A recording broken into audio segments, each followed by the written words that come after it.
Hello friends, welcome back to English with Asha ma'am. आज हम एक पैराग्राफ की रीडिंग करेंगे और इसका टाइटल है ईगोटिज्म। ये एडवांस लेवल का पैराग्राफ है, साथ ही आपको 25 टू 30 न्यू वोकैबुलरी वर्ड सीखने के लिए मिलेंगे। क्योंकि पैसेज में काफ़ी एडवांस लेवल की वोकैबुलरी यूज़ है, आपको ध्यान से सुनना पड़ेगा। कॉम्प्रिहेंशन तभी बढ़ेगा और अपनी चारों skills listening, speaking, reading and writing skills को एनहेंस करेंगे। वीडियो काफ़ी हेल्पफुल रहेगा। इसी के साथ लाइक कर दीजिए, चैनल पे नए हैं तो सब्सक्राइब भी कर लीजिए और साथ ही नोटिफिकेशंस ऑन करना ना भूलें। वोकैबुलरी से शुरू करते हैं। फर्स्ट वर्ड है ईगोटिज्म। ईगोटिज्म पार्ट ऑफ स्पीच नाउन है और इसका मीनिंग होता है अहंकार। एक ऐसे प्रकार का अहंकार है, घमंड है, जिसमें कि व्यक्ति खुद की तारीफ करता रहता है, बढ़ा चढ़ा के अपने बारे में बोलता रहता है, खुद के गुणों का बखान करता रहता है। ईगोटिज्म को नेगेटिव समझा जाता है। Tendency to speak about one's own virtues. Virtues मतलब गुण, की मुझ में कितने गुण हैं। ठीक है, तो इसका इफेक्ट क्या होता है? नेगेटिव, क्योंकि वो व्यक्ति सोचता है कि मैं ही सबसे महान हूँ और सारे के सारे सेल्फ इम्प्रूवमेंट के चांसेस जो हैं वो खत्म हो जाते हैं इसके बाद, अगर कोई ईगोटिस्ट होता है तो। आपने एक और वर्ड सुना होगा, ईगोइज्म। ईगोइज्म ईगोटिज्म के मुकाबले कम हानिकारक है। ईगो होती है, इसमें अहंकार होता है, लेकिन इस लेवल का नहीं होता जितना ईगोटिज्म में होता है। ईगोइज्म में प्रायोरिटी दी जाती है अपने खुद के इंटरेस्ट को, सेल्फ इंटरेस्ट को। लेकिन ईगोइज्म में लोग अपने गुणों का बखान नहीं करते हैं, सिर्फ अपने सेल्फ इंटरेस्ट को ध्यान में रखते हैं। और लेकिन जो ईगोटिस्ट होगा वो होगा वेन, फिर होगा कंसीटेड, खुद के बारे में ही ज्यादा सोचना कि मैं ही काफी इंटेलिजेंट हूँ, महान हूँ, मुझ में सारे अच्छे गुण हैं। वो सेल्फ सेंटर्ड भी होगा, अपने आप को दूसरों से सुपीरियर समझता होगा। खुद के बारे में उसका जो ओपिनियन होगा वो इन्फ्लेटेड होगा, बढ़ा चढ़ाकर होगा। एक एग्जाम्पल से बिल्कुल क्लियर हो जाएगा कि ईगोइस्ट कौन होते हैं और ईगोटिस्ट कौन होते हैं। देखिए, ईगोइस्ट की बात करते हैं पहले। जैसे कि अगर कोई व्यक्ति एक जॉब को छोड़ देता है क्योंकि वो, उसका इंटरेस्ट अब नहीं रहा उस जॉब में, उसकी ईगो हो सकता है वहां हर्ट हुई हो, अहंकार को ठेस पहुंची हो, अहम को। वो तो उसने सेल्फ इंटरेस्ट में जॉब छोड़ दी, वो तो हो गया ईगोइज्म। वो रेडी है, इसके जो भी कॉन्सिक्वेंसेज होंगे उसको झेलने के लिए वो रेडी है, इट इज ईगोइज्म। अब बात करते हैं ईगोटिस्ट की। ये भी जॉब सिनेरियो में क्या करता है, जो भी मीटिंग होती है उसमें लोगों को इंटरप्ट करता है, दखल देता है बीच में, और साथ ही साथ इररेलेवेंट स्टोरी सुनाने लग जाता है जो कि उसके इर्द गिर्द घूमती है, उसके पर्सनल इंटरेस्ट के बारे में होती है। ठीक है, तो यही डिफरेंस होता है ईगोटिज्म में और ईगोइज्म में। ईगोटिज्म क्या हो गया? नेगेटिव इफेक्ट होता है, और ईगोइज्म है तो ये भी खराब, but it is not to that extent of egotism, being egotist. ये तो हमने काफी डिटेल में समझ लिया। नेक्स्ट वर्ड है हमारा exaggerated. Exaggerated means over statement, किसी चीज को बढ़ा चढ़ा के बोलना। ओवरस्टेटेड और made to appear more significant than it actually is. चीजें इतनी ओवरस्टेट करके बढ़ाई जाती हैं, बढ़ा चढ़ा के बोली जाती हैं कि वो जितना होती हैं उससे भी ज्यादा दिखती हैं, सुनने वाले को उससे भी ज्यादा प्रतीत होती हैं, उसको बोलते हैं एग्जैजरेटेड, बढ़ा चढ़ा के बोलना। नेक्स्ट वर्ड है डिसर्न। वर्ब है ये, पहचानना। और ये पहचानना किस सेंस में होगा? कि जिसमें थोड़ा सा मुश्किल हो पहचानने में, कठिनाई से किसी वस्तु को देखना या पहचान पाना। डिसर्न, टू परसीव और recognise something but with some degree of difficulty. Discern, पहचानना। शैडो ऑफ डाउट, संदेह की छाया, मतलब छोटा सा डाउट हो जाना। The slightest feeling of uncertainty, जब डाउट हो जाता है, शक हो जाता है, लेकिन इंटेंसिटी क्या है, थोड़ी कम ही है, स्लाइट, कम इंटेंसिटी वाली अनसर्टेनिटी या doubt. A hint of doubt भी बोल सकते हो इसको। नेक्स्ट है हंटेड डाउन। फ्रेज है ये, किसी चीज को खोजना और फिर खत्म कर देना। Caught, to search for and eliminate something undesirable, जो कि खराब हो उसको पहले खोज निकालना फिर उसको खत्म कर देना, हंटेड डाउन। नेक्स्ट है नेक्स्ट है स्कॉच्ड। स्कॉच्ड ये वर्ब है, पास्ट टेंस में है, मीन्स किसी चीज को दूर करना, एंड करना, स्टॉप करना। To put an end to something harmful और अनडिजायरेबल, जो कि खतरनाक थी, उस चीज को खत्म कर देना। स्कॉच्ड, दूर करना, खत्म कर देना। नेक्स्ट है इम्पेयर, हानि पहुंचाना, क्षति पहुंचाना। सो इम्पेयर वर्ब हो गया, ये भी वर्ब है, पास्ट टेंस में है, स्कॉच्ड। सो इम्पेयर का मतलब है हानि पहुंचाना, टू वीकन और डैमेज समथिंग, किसी चीज को नुकसान पहुंचाना, वीक कर देना, कमजोर कर देना। रिकॉग्नाइजेबल एडजेक्टिव है ये, पहचानने योग्य, जो कि पहचानने योग्य हो, एबल टू बी आइडेंटिफाइड और नोटिस, जिसको रिकॉग्नाइज किया जा सके। ब्लेटेंट, ब्लेटेंट सो एडजेक्टिव है ये कि कोई चीज जो बिल्कुल क्लियर हो, स्पष्ट हो, ऑब्वियस हो, done openly and unashamedly, often in an offensive way. लेकिन यहाँ भी इसका इफेक्ट क्या है, नेगेटिव ही हो रहा है, क्योंकि यहाँ पे क्या है, ऑफन इन एन ऑफेंसिव वे, जिसके तरीके ठीक नहीं होते, ऑफेंसिव मैनर, दूसरों को खराब लग सकता है। सो ब्लेटेंट क्या हो गया, स्पष्ट, done openly, unashamedly, often in an offensive way, एक अशिष्ट तरीके से, आक्रामक तरीके से। जैसे ये यूज कर सकते हैं हम लोग, अ ब्लेटेंट लाई, क्योंकि वो लाए है, झूठ तो है ही, लेकिन बिल्कुल स्पष्ट तरीके से है, जिससे दूसरों को ऑफेंसिव फील हो सकता है। नेक्स्ट वर्ड है अपेरेंट। अपेरेंट मीन्स स्पष्ट, क्लियरली विजिबल और अंडरस्टूड, जिसको आसानी से जो दिख जाए और पहचाना भी जा सके, समझ में भी आ जाए, अपेरेंट। सो ये भी एक एडजेक्टिव हुआ। ऑनलुकर, दर्शक, पार्ट ऑफ स्पीच नाउन है, जो कि दर्शक है, a person who watches something without participating.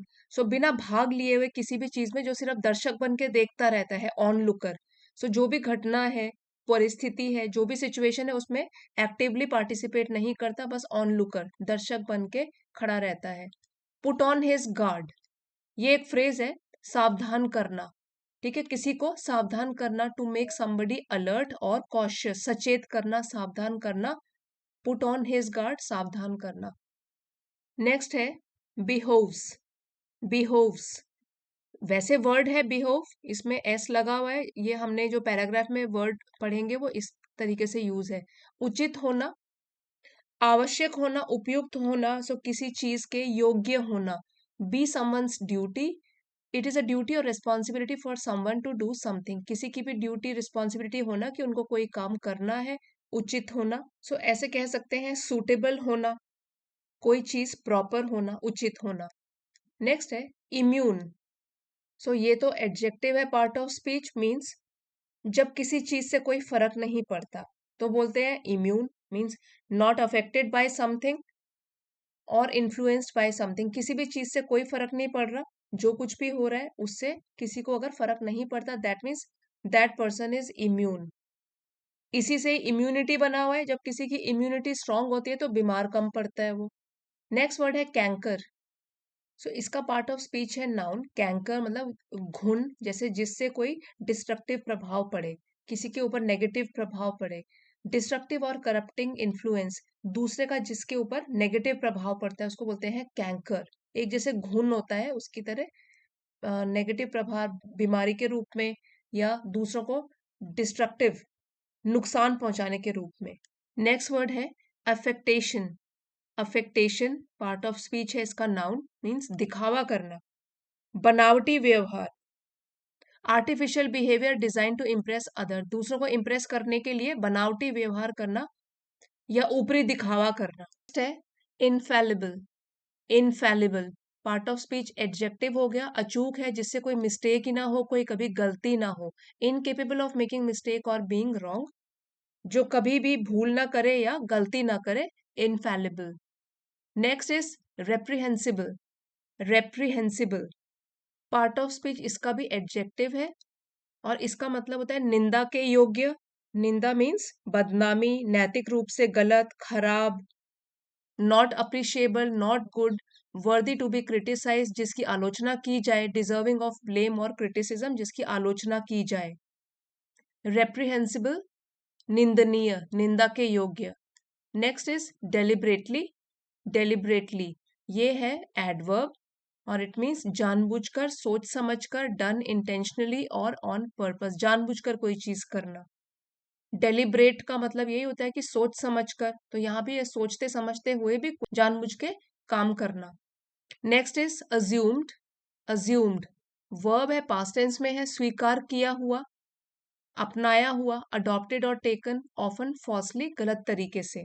सो अगर हमारे पास कोई प्रमाण नहीं है, एविडेंस नहीं है, उसके बाद भी किसी चीज को सच मान लेना, अज्यूम कर लेना, कुछ धारणा बना लेना। नेक्स्ट है लेज डाउन द लॉ, ये एक ईडियम है, कठोर नियम थोपना, किसी भी चीज के बारे में एक स्ट्रॉन्ग स्टेटमेंट देना कि क्या सही है, क्या गलत है, क्या अलाउड है, क्या नहीं है, to assert authority in an overly forceful manner, forcefully कोई चीज कहना, कठोर नियम थोपना।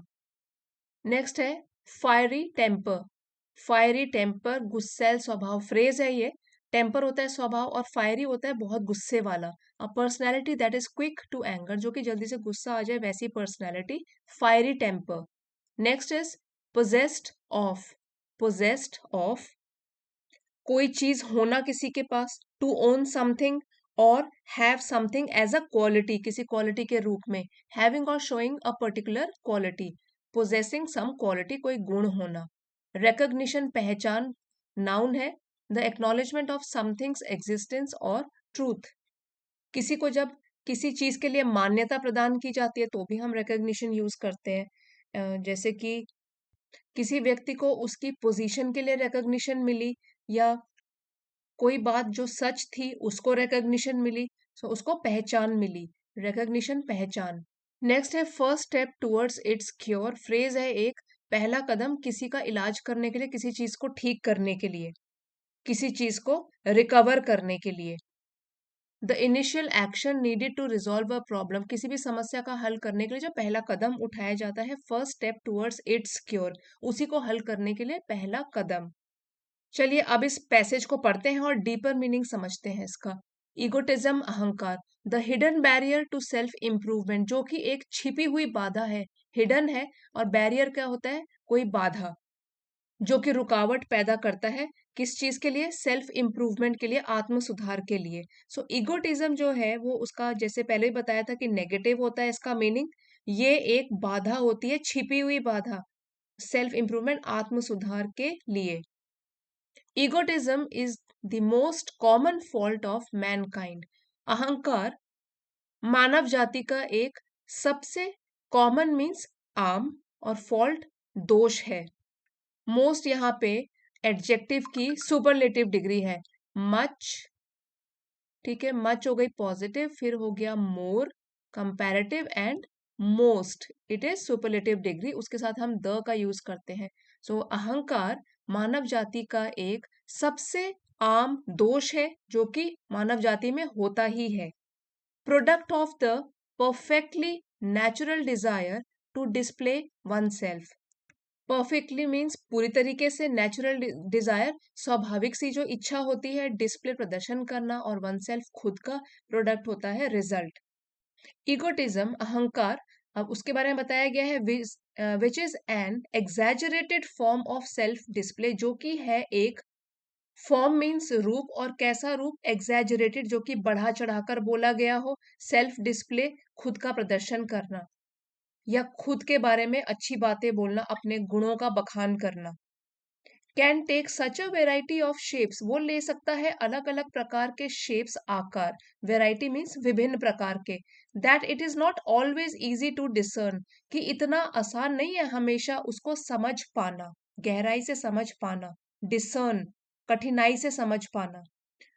यहाँ पे सेंटेंस स्ट्रक्चर को बहुत ध्यान से देखिए, यहां से लेकर पहले तो product of the perfectly natural desire to display one self, यहां तक सब्जेक्ट तो हमारा ये है ईगोटिज्म, इसके बारे में बात हो रही है। ईगोटिज्म जो कि है एक प्रोडक्ट, एक रिजल्ट है, कि लोगों में जो नेचुरल से डिजायर होती है, नेचुरल से इच्छा होती है कि वो खुद के गुणों का बखान करें, तो ये तो एक एग्जैजरेटेड, बढ़ा चढ़ाकर बोला गया रूप है आत्म प्रदर्शन का, और यही अलग अलग टाइप्स की शेप, आकार ले सकता है, जो कि काफी आसान नहीं है लोगों की समझ में आना। जैसे हम बोलते हैं ना, man is a product of his circumstances, मतलब जिस तरीके से परिस्थिति होती है उसी तरीके से मैन डेवलप होता है, कोई भी इंसान डेवलप होता है परिस्थिति के अनुसार। तो यहाँ पे भी यही बोला गया है, जो ईगोटिज्म है वो किसका रिजल्ट है, इसी डिजायर का, एक प्राकृतिक सी जो इच्छा होती है कि हम सबके सामने अपनी प्रेज करें। लेकिन साथ ही ये भी कहा गया है कि ये एक एग्जैजरेटेड फॉर्म है, मतलब बढ़ा चढ़ाकर बोली गई एक तरीके का रूप है सेल्फ डिस्प्ले का, कि जिसमें हम अपने गुणों का बखान करते हैं, या कोई भी सेल्फ डिस्प्ले करता है अपने गुणों का। और ये अलग अलग शेप्स भी ले सकता है, जो कि इतना इजी नहीं होता उसको समझ पाना। और किसको समझ पाना? इट यहाँ पे है ईगोटिज्म को समझ पाना। Beyond any shadow of doubt however, हालांकि किसी प्रकार के भी शक से परे। ठीक है, बियॉन्ड मतलब परे, और शेडो ऑफ डाउट ये फ्रेज है, इसका मतलब है कि शक की छाया, संदेह की छाया। सो इससे परे, it is a personal defect. It अभी फिर से इगोटिज्म की बात हो रही है कि ये तो एक पर्सनल डिफेक्ट है, एक व्यक्तिगत दोष है, that ought to be constantly hunted down and scotched. Ought to verb है, मॉडल वर्ब है। यहाँ पे हम क्या बता रहे हैं कि ऐसी चीज करनी चाहिए, ये होना चाहिए, तो ऑट टू का यूज किया गया है। ये तो एक पर्सनल डिफेक्ट है, व्यक्तिगत दोष है, जिसे कि constantly hunted down. Hunted down means खोजना और फिर समाप्त कर देना उसको, कि जिसको लगातार जरूरत है कि उसको पहले ढूंढो और फिर उसको खत्म कर दो। और स्कॉच्ड, या उसको खत्म कर दो। Scotched means put an end to something. So इसकी जरूरत है कि उसको ढूंढो, उसको खत्म करो और दूर कर दो इगोटिज्म को। फॉर, यहाँ पे देखिए फॉर का मतलब है कंजंक्शन के रूप में। यहाँ पे इसका यूज क्या है? Conjunction, as a conjunction. वैसे ये प्रेपोजिशन भी होता है, लेकिन यहाँ इसका मीनिंग क्या हो रहा है? As a conjunction. क्योंकि, because it impairs the personality. So impairs means जो किसी को हानि पहुंचाता है, डैमेज कर देता है या वीक कर देता है। इम्पेयर्स द पर्सनैलिटी, व्यक्तित्व को हानि पहुंचाता है। And frustrates all efforts at self improvement. यहाँ पे फ्रस्ट्रेट्स वर्ब फॉर्म में यूज्ड है, इसका मतलब है to prevent somebody from doing something और प्रिवेंटिंग समथिंग फ्रॉम हैपनिंग। कोई चीज को होने से रोकना या विफल करना, कोई चीज न होने देना। ठीक है, तो यहाँ लिखा हुआ है and frustrates all efforts at self improvement. आत्म सुधार के जितने भी प्रयास होते हैं उनको बिल्कुल विफल कर देता है। क्योंकि जो सोचेगा कि मैं, मेरे में तो सब गुण है, मैं तो सबसे अच्छा हूं, मैं तो महान हूं, तो that means he thinks that he is perfect. So यहाँ पे यही बताया गया है कि इसको तो ऐसा ट्रेट जो होता है ईगोटिज्म का, इसको ढूंढकर वहीं खत्म करना है। क्योंकि अगर किसी में ईगोटिज्म है तो उसके जो सारे सेल्फ इम्प्रूवमेंट के प्रयास हैं वो विफल हो जाएंगे, आत्म सुधार कभी भी नहीं आएगा उसमें। सो एक बार यहां से पढ़ लेते हैं। Beyond any shadow of doubt however, it is a personal defect that ought to be constantly hunted down and scotched, for it impairs the personality and frustrates all efforts at self improvement. सो हम कह सकते हैं, हालांकि संदेह की किसी भी छाया से परे, ये इगोटिज्म जो है एक व्यक्तिगत दोष है, जिसका लगातार पता लगाया जाना चाहिए और दूर किया जाना चाहिए। क्योंकि ये इंसान के व्यक्तित्व को पहले तो खराब कर देता है और आत्म सुधार के भी सभी प्रयासों को भी विफल कर देता है या निष्फल कर देता है, बेकार कर देता है। This is the easily recognizable form of egotism that is evidenced in the person who continually talks of his own affairs. Easily recognizable, जिसको आसानी से पहचाना जा सके, फॉर्म ऑफ इगोटिज्म, अहंकार का एक रूप। एविडेंस्ड, जो प्रकट होता है, कंटिन्यूअली लगातार, ओन अफेयर्स मतलब खुद के मामलों के बारे में। सो ये जो है इगोटिज्म, ये अहंकार का एक आसानी से पहचाने जाने वाला रूप है, जो कि प्रकट होता है उस व्यक्ति में जो कि लगातार अपने मामलों के बारे में बात करता रहता है। सो जो अपने ही बारे में बात करता रहता है, that means he is an egotist. So हमको आसानी से उसके बारे में पता लग सकता है। You must all have met the kind of man who is never happy. अब आप भी जरूर मिले होंगे। हैव मेट प्रेजेंट परफेक्ट में है, हैज हैव के साथ वर्ब थर्ड फॉर्म लगती है उसमें। सो आप लोग भी मिले होंगे इस टाइप के आदमी से या व्यक्ति से जो कभी भी खुश नहीं होता, एक्सेप्ट, केवल, अलावा इसके, when recounting his exploits and experiences in life. अब एक एक्सप्लॉइट का मतलब है, जो कि वर्ब होता है, वो होता है किसी का शोषण करना, लेकिन यहाँ पे एक्सप्लॉइट्स है, ये पार्ट ऑफ स्पीच नाउन है, कि वो आदमी जो कि कभी भी खुश नहीं होता, सिर्फ किसके अलावा, रिकाउंटिंग, याद करते हुए, एक्सप्लॉइट्स, अपने कारनामे, या जो भी उसने साहसिक काम करे हुए हैं, कोई भी काम करे हुए हैं, interesting things that he has done, recount, उनको रिकाउंट करते हुए, याद करते हुए, एंड एक्सपीरियंसेस इन लाइफ, और अपने जीवन के अनुभव। सो आप सभी भी ऐसे व्यक्ति से तो मिले ही होंगे जो जीवन में अपने कारनामों को और अनुभवों को याद करने के अलावा कभी भी खुश नहीं होता, दूसरों की बात तो सुनना पसंद ही नहीं करता, खुद की बात, खुद उसने क्या क्या किया है, कैसे अनुभव रहे हैं, बस इसी को बताने में मजा आता है। Otherwise he is never happy. You must have met this kind of a man in your life. And whatever subject he may begin discussing, you feel quite sure that he will sooner or later arrive at himself. Whatever, चाहे जो कुछ भी subject, विषय के बारे में वो discuss करना शुरू कर ले, यू फील क्वाइट श्योर, आपको तब पक्का यकीन होता है कि सूनर और लेटर, ये एक ईडियम है, सूनर और लेटर, इट मीन्स देर सवेर, means it will happen at some time in the future, देर सवेर होना ही है जिस चीज को। सो आप लोग, यू फील क्वाइट श्योर, आपको तो पता ही होता है, पक्का यकीन होता है कि देर सवेर वो वापस ले ही आएगा टॉपिक को अपने खुद के ऊपर, सूनर और लेटर अराइव एट हिमसेल्फ, खुद के ऊपर बात को ले ही आएगा। Although such a blatant kind of egotism is apparent to the onlooker, यहाँ पे बहुत इंपॉर्टेंट चीज कही गई है, जो कि इस पूरे पैसेज का मैसेज जो देना चाहते हैं वो भी यहीं बताया गया है। ऑल्दो, हालांकि, सच a blatant kind of egotism, इस घोर प्रकार के अहंकार को, अपेरेंट मीन्स वो स्पष्ट होता है, टू द ऑनलुकर, देखने वाले के लिए। सो देखने वाला तो तुरंत जान जाएगा, क्योंकि ये बिल्कुल क्लियर है, अपेरेंट है, स्पष्ट है, कि जो ईगोटिज्म है वो स्पष्ट रूप से दिखाई दे रहा है, क्योंकि कोई व्यक्ति अपने बारे में ही बात करता जा रहा है। But it may not be so easy for the egotist himself to recognise his fault, लेकिन उस अहंकारी के लिए अपनी गलती को पहचानना इतना इजी नहीं होगा, उसको नहीं पता लगेगा कि वो क्या गलती कर रहा है।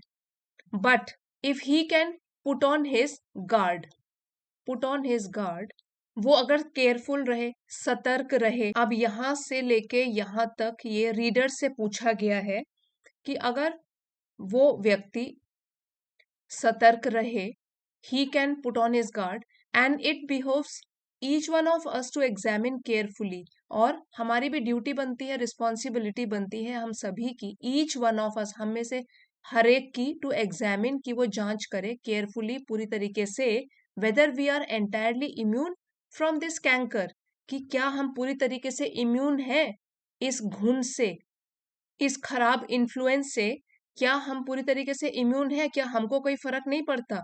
सो ये हमको एग्जामिन करना है, सोचना है, समझना है केयरफुली, पूरी तरीके से, ध्यानपूर्वक, कि क्या इस चीज का हमारे ऊपर असर नहीं पड़ रहा, कि हम लोग बिल्कुल इम्यून होकर बैठे हुए हैं, कि नहीं, हमें हमारे आसपास जो कुछ भी हो रहा है हमें उससे कोई फर्क नहीं पड़ता। सो ये हमको, हमारी ड्यूटी बनती है कि हम इसको एग्जामिन करें, जांच करें कि क्या हम पर इसका असर पड़ता है कि नहीं, कि हम पूरी तरीके से इम्यून बन के बैठे रहें ऐसे डिस्ट्रक्टिव चीजों से। There is always hope of a cure. अब यहां से लेके देखिए, but if he can put on his guard, there is always hope of a cure, लेकिन अगर वो सतर्क रहता है तो फिर कुछ आशा की किरण किरण दिखाई देती है। There is always hope of a cure, कि ये चीज ठीक भी करी जा सकती है, ईगोटिस्टिक एटीट्यूड को ठीक भी किया जा सकता है। ऑन द अदर हैंड, दूसरी ओर, there is a type not uncommon, एक दूसरा प्रकार भी है जो कि नॉट अनकॉमन, असामान्य नहीं है। अब यहाँ पे डबल नेगेटिव से नॉट भी हो गया और अनकॉमन भी हो गया, दोनों नेगेटिव हो गए, तो नेगेटिव नेगेटिव का मीनिंग जो होगा वो पॉजिटिव होगा, कि असामान्य नहीं है अगर बात, दैट मीन्स सामान्य है। On the other hand, there is a type, एक ऐसा प्रकार भी है जो कि सामान्य है, which evidences its egotism by affecting a humility that is certainly not felt. Evidences means दिखाते हुए, दर्शाते हुए, जो कि दिखाता है इट्स इगोटिज्म, खुद का अहंकार, बाय इफेक्टिंग, यहाँ पे इफेक्टिंग का है कि दिखावा करना, दिखावा करते हुए, अ ह्यूमिलिटी, विनम्रता का दिखावा करते हुए, that is certainly not felt, जो कि बिल्कुल भी फील या महसूस नहीं किया जा सकता।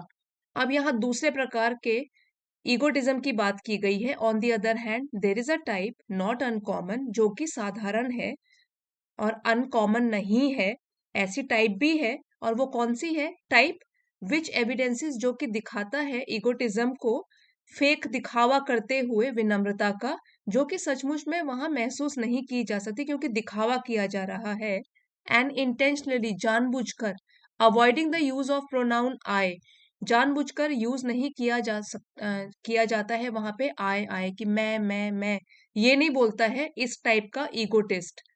बार बार वो जानबूझकर आई नहीं यूज करता। पहले तो हमने कौन से प्रकार की बात करी, जो कि हर जगह खुद का बखान करता रहता है। यहाँ पे दूसरे टाइप के ईगोटिस्ट है जो कि आए नहीं बोलते लेकिन वो फिर भी फेक हैं, दिखावा कर रहे हैं विनम्रता का, और इंटेंशनली, जानबूझकर अवॉइड कर रहे हैं यूज करना आय को in speech and in writing, बोलते हुए और लिखते हुए भी। सच एफेक्टेशन, सो यहाँ पे एफेक्टेशन हो गया नाउन की ऊपरी दिखावा, बनावट। ये जो बनावटी व्यवहार है, सच एफेक्टेशन की, जानबूझ के आए ना बोलना, मैं ना करते रहना, such affectation is an infallible sign of egotism. Infallible हमने पहले ही पढ़ा था, एडजेक्टिव है कि जो कभी भूल चूक ना करे। सो ये तो इस तरीके का साइन है, sure short way of telling that ये ईगोटिज्म है। सच affectation is an infallible sign of ईगोटिज्म। ये इस तरीके का जो ऊपरी दिखावा है, वो तो श्योर शॉर्ट बताने का तरीका है कि ईगोटिज्म है, मौजूद है। And it is all the more reprehensible, और ये तो ऑल द मोर भी और भी अधिक, रेप्रिहेंसिबल मीन्स गलत है, निंदा के योग्य है, मॉरली रॉन्ग है, because it is deliberately assumed, क्योंकि ये तो जानबूझकर दिखावा किया जा रहा है बाय द पर्सन, उस पर्सन के द्वारा जो कि ईगोटिस्ट है। तो यहाँ कहने का मतलब है जो ये दूसरे प्रकार के ईगोटिस्ट होते हैं वो तो पहले वालों से भी ज्यादा खतरनाक है, क्योंकि ये वाला काम तो वो डेलिबरेटली कर रहे हैं, जानबूझ के कर रहे हैं, जो कि निंदा के योग्य है, नैतिक रूप से ठीक नहीं है, क्योंकि ये जानबूझकर किया गया है। और पहले वाला जो हमने ईगोटिस्ट पढ़ा था, वो था कि वो मुंह पर बखान करते रहते हैं, तो एटलीस्ट सामने सामने बोल देते हैं। और ये जो दूसरे टाइप के ईगोटिस्ट होते हैं, वो क्या कोशिश कर रहे हैं? दिखावे की, ऊपरी दिखावे की, कि वे बहुत ही शिष्ट हैं, ह्यूमिलिटी का दिखावा कर रहे हैं, विनम्रता का दिखावा कर रहे हैं, जानबूझ के आय का यूज नहीं करते हैं ताकि उनको प्रेज मिले, लोग उनकी तारीफ करें। लेकिन ये तो पहले वाले ईगोटिस्ट से भी ज्यादा खतरनाक वाला फॉर्म है, रूप है। Next we come to the individual who holds strong opinions and insists on forcing these opinions on to others. अब एक तीसरी वैरायटी बताई गई है ईगोटिस्ट की, कि ऐसे इंडिविजुअल, ऐसे व्यक्ति जो कि स्ट्रॉन्ग ओपिनियंस, उनके अपने स्ट्रॉन्ग इरादे होते हैं या राय होती है, एंड इंसिस्ट ऑन फोर्सिंग, और ये इसको थोपना चाहते हैं, दीज ओपिनियंस, अपने इन राय को, ऑन टू अदर्स, दूसरों के ऊपर इनको लादना चाहते हैं, थोपना चाहते हैं कि दूसरे लोग भी इसको माने और अपनाएं। He constantly lays down the law, ऐसे लोग जो होते हैं वो लगातार क्या करते हैं? कुछ ना कुछ लॉज या कानून बनाते रहते हैं। He knows and he jolly well insist, वो जानता भी है और वो इंसिस्ट भी करता है, वो भी खुश होकर इंसिस्ट करता है, मीन्स जोर देता है इस बात पर, that you shall accept his view point, कि उसका जो दृष्टिकोण है वो दूसरा व्यक्ति एक्सेप्ट कर लेगा, स्वीकार कर लेगा। Here again there is not a great difficulty in recognising the egotistical aspect of this conduct. अब यहाँ पे फिर ज्यादा मुश्किल नहीं है, there is not great difficulty, ज्यादा मुश्किल नहीं है पहचानने में इगोटिस्टिकल एस्पेक्ट, अहंकारपूर्ण पहलू या अहंकारी पहलू इस कॉन्डक्ट का, इस तरीके के दृष्टिकोण का या ऐसे आचरण का कि जैसे वो बिहेव कर रहा है। ऑल दो, हालांकि it is not so easy to remove such a defect. इतना आसान नहीं है इस प्रकार के दोष को हटाना या दूर करना। फॉर, अब यहां फिर से कंजंक्शन की तरह यूज है, क्योंकि a person of this kind is generally possessed of a fiery temper, क्योंकि जो इस प्रकार के व्यक्ति होते हैं वो आमतौर पर पोजेस्ड ऑफ, उनके पास होता है फायरी टेम्पर, एक गुस्से वाला टेम्पर, गुस्से वाला रवैया। But again it can be done, लेकिन यहाँ भी हो सकता है पॉसिबल कि ठीक किया जा सके ऐसे लोगों को। And recognition of the defect is the first step towards it's cure. और अगर इसका समाधान ढूंढना है तो वो किस पर निहित होगा? रिकॉग्निशन, की वो समझे डिफेक्ट, दोष, इस दोष की पहचान करे कि कैसा रवैया है, दूसरों के ऊपर क्या असर पड़ रहा है उसके रवैये का। और अगर ये समझ आ गया ऐसे व्यक्ति को, ऐसे इगोटिस्ट व्यक्ति को, तो वो पहला कदम होगा इसी के समाधान की तरफ। इस प्रकार का जो भी एटीट्यूड है उसके इलाज की दिशा में ये पहला कदम होगा। सो फ्रेंड्स, ये था हमारा पैसेज ईगोटिज्म के ऊपर। अगर आपके लिए हेल्पफुल रहा है तो प्लीज लाइक, शेयर और सब्सक्राइब जरूर कीजिएगा। Thank you for watching. See you next time.